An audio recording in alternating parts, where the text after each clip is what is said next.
Los malos olores y filtraciones podrían venir de tu sanitario. Por eso es importante que antes de instalar o cambiar un sanitario, tomes en cuenta las siguientes recomendaciones. De lo mejor que puedes utilizar para una instalación o cambio es una brida flexible de Coflex.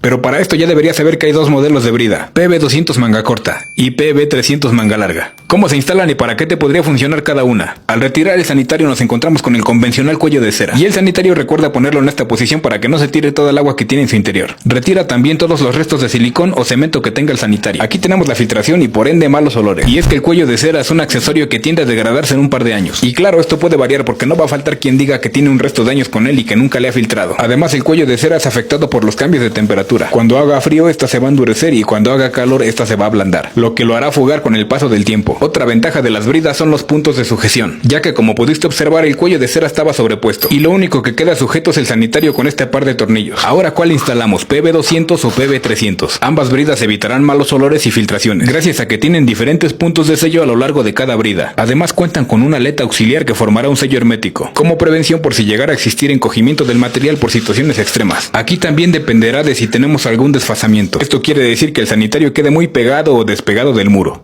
Una medida estándar a considerar es tener 30.5 centímetros del muro al centro de la tubería sanitaria. En algunos casos puede variar dependiendo del sanitario. La PB200 corrige desfasamientos de hasta 2.5 centímetros y la PB300 corrige hasta 5 centímetros. Aquí los 30.5 centímetros los tenemos en la orilla de la tubería, en lugar de al centro, así que hay como 5 centímetros que corregir. Es importante que sepas que las bridas flexibles están hechas para sellar directamente con la tubería. Cuando instalamos en codos o coples que por obvias razones tienen un diámetro interior más amplio que un tubo, aquí los diferentes puntos de sello no están haciendo contacto, además de que sobresale la manga y obstruye parte de la tubería. Es por eso que para codos o coples necesitamos hacer lo siguiente: doblamos una parte de la manga y sostenemos con una mano, mientras con la otra hacemos lo mismo al resto de la manga hasta tener un doblez uniforme. De esta manera tenemos un sello más robusto que hará contacto con todo el interior de la conexión, y así evitamos también que obstruya parte de la tubería. La PB300 es excelente para tuberías profundas, como en el primer nivel de edificación. Gracias a sus diferentes puntos de sello, podría cubrir tuberías mal cortadas o dañadas de la parte superior, incluso tuberías inclinadas por una mala instalación. Aquí tenemos una tubería semiprofunda y nos queda perfecto la PB300, ya que gracias a sus guías de corte podremos recortar a la altura que necesitemos la manga para hacer un sello hermético y evitar obstrucciones en la tubería. Recuerda que para instalar este tipo de accesorios necesitamos que la tubería esté a ras de piso, así que si sobresale la tubería tendrás que cortar ese excedente.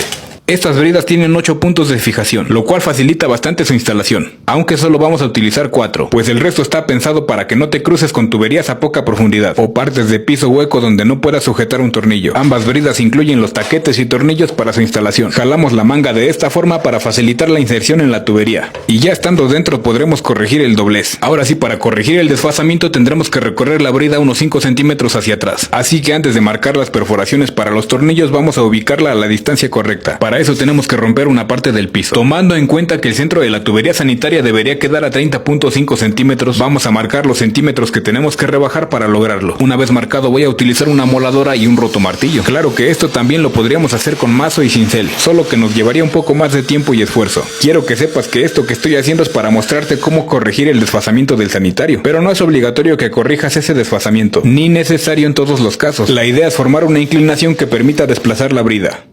Ahora sí la puedes colocar nuevamente. Procedemos a desplazar la brida hasta la distancia que necesitamos y marcamos los orificios de perforación. Perforamos en los 4 puntos y colocamos taquetes. Y por último fijamos la brida con las pijas de acero inoxidable. Ahora sí ya tenemos los 30.5 centímetros al centro de la descarga. Y la flexibilidad de esta brida permite que se adapte a la inclinación que formamos, permitiendo que el desalojo sea directo hacia la tubería. Colocamos los tornillos ancla y recuerda que estos también deben de quedar centrados. Ahora sí volvemos a poner el sanitario, verificando que los tornillos se encajen en los orificios. Antes de asegurar con las tuercas, verifica que el sanitario se encuentre a nivel, ya que esto podría afectar la trampa de agua y la descarga, sobre todo en pisos que no están parejos como este. Para esto la brida incluye una cuña niveladora, que podrás cortar según lo requieras, para meterlas en los espacios que se generan entre la base del sanitario y el piso. Te recomiendo apretar ambas tuercas poco a poco y no apretar todo de un solo lado. También procura no exceder la fuerza para no dañar la cerámica. Y por la vista de las cuñas niveladoras ni te preocupes, estas se van a cubrir con el sellador. Realizamos un par de descargas para verificar que no tenemos fuga antes de aplicar el sellador. Y por último podríamos aplicar silicón antihongos en toda la orilla. Y eso es todo por hoy. Saludos.